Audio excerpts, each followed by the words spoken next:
Assalamualaikum warahmatullahi wabarakatuh. Anak-anak sekalian, hari ini akan kita bahas tentang perkembangan teknologi luar angkasa dan dampaknya bagi Indonesia. Jadi saya punya studi kasus ya yang menarik yang berhubungan dengan teknologi luar angkasa tersebut, yaitu berhubungan dengan satelit ya. Jadi anak-anak ya, contoh akhir pekan lalu ya, itu banyak layanan ATM dari banyak bank umum di Indonesia itu tidak berfungsi sebagaimana mestinya. Dan sialnya gangguan ATM ini bertepatan dengan masa pencairan gaji para pekerja di akhir bulan. Contohnya ya, BCA ya, BTN ya, atau mungkin bank-bank yang lain, BNI ya. Itu tercatat sebagai bank yang paling banyak mengalami gangguan. Tercatat ada 5.000 ATM milik BCA tak bisa memberikan layanan. Selain BCA, ada 2.000 ATM milik Bank Mandiri juga mengalami gangguan serupa.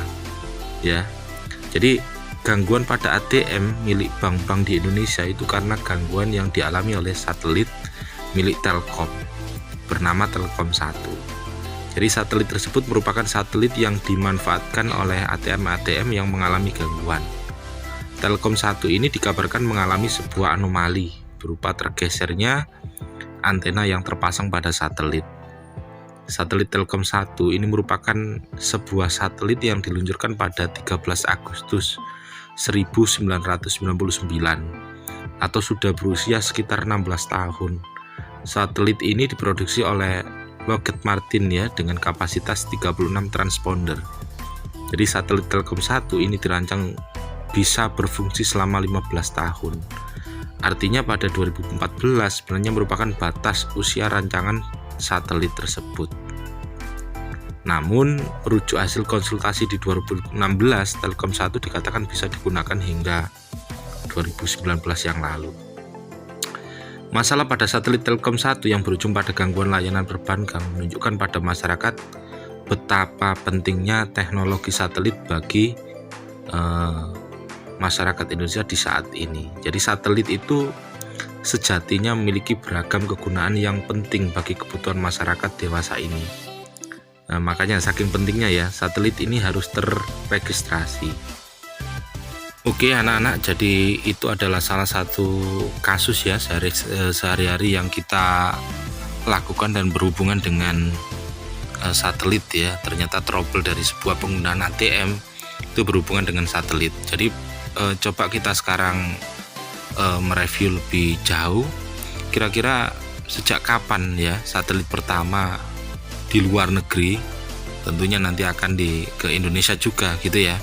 Jadi Uni Soviet itu menjadi negara pertama yang berhasil meluncurkan satelit bernama Sputnik 1 pada 4 Oktober 1957. Kemudian pada bulan November 1957 Uni Soviet meluncurkan satelit keduanya yang bernama Sputnik 2 dengan menyertakan seekor anjing bernama Laika.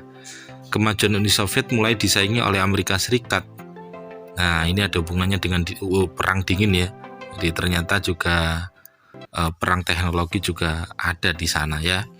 Jadi disaingi oleh Amerika Serikat dengan meluncurkan satelit Explore 1 pada 31 Januari 1958. Seolah tidak mau kalah, Uni Soviet membalasnya dengan mengirimkan Sputnik 3 pada 15 Mei 1958. Dan pada 4 Oktober 1959, Uni Soviet berhasil mengorbitkan satelit Lunik 3 yang dapat mengelilingi bumi dan bulan.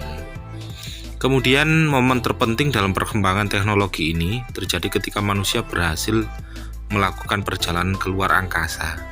Seorang dari Uni Soviet bernama Yuri Gagarin itu berhasil menjadi manusia pertama yang melakukan perjalanan ini pada 12 April 1961 dengan menggunakan pesawat Vostok 1 selama 108 menit.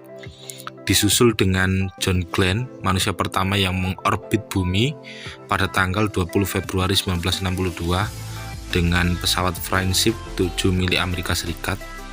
Dan kemudian Neil Armstrong, ya, Edwin Aldrin, Michael Collins, ya, 3 orang tersebut sebagai manusia pertama yang mendarat di bulan pada tanggal 20 Juli 1969 dengan Apollo 11 milik Amerika Serikat. Nah, itu adalah salah satu contoh anak-anak, ya, ternyata perang ideologi pengaruh itu bukan hanya sebatas untuk bertarung dalam hal faham saja. Jadi mereka lebih mempengaruhi untuk kemajuan di bidang teknologi juga. Kemudian ketika berakhirnya Perang Dingin, itu membuka lembaran baru dalam perkembangan teknologi luar angkasa.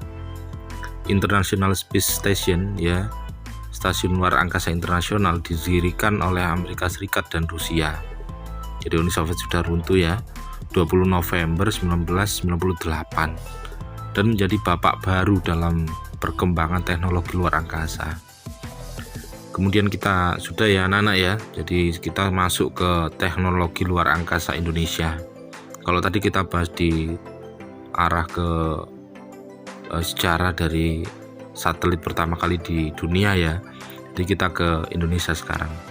Jadi perkembangan teknologi luar angkasa ini tentunya juga membawa dampak bagi Indonesia. Jadi pada 9 Juli 1976 itu diluncurkan satelit Palapa A1 yang berguna untuk mengatur sistem komunikasi satelit domestik atau SKSD, ya. Jadi SKSD ini bermanfaat untuk mempermudah komunikasi antar daerah dan antar negara, menyambungkan komunikasi telepon, ya, televisi, radio, faksimile, ya, serta menghubungkan jaringan internet. Selanjutnya Indonesia juga punya satelit Palapa B1 yang diluncurkan pada 16 Juni 1983.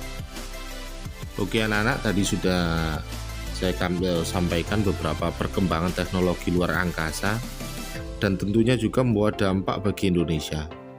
Setelah diluncurkannya satelit Palapa, itu sangat mempermudah komunikasi antar daerah dan antar negara. Kemudian menyambungkan komunikasi yang nantinya ke arah perkembangan telepon, internet, televisi, dan radio. Coba cari, ya, dari beberapa literasi sejarah mengenai perkembangan telepon, televisi, internet, radio. Itu pertama kali perkembangannya seperti apa di Indonesia. Cukup, ya, sekian, nanti ditulis jawabannya di Google Classroom. Cukup, saya akhiri. Assalamualaikum warahmatullahi wabarakatuh.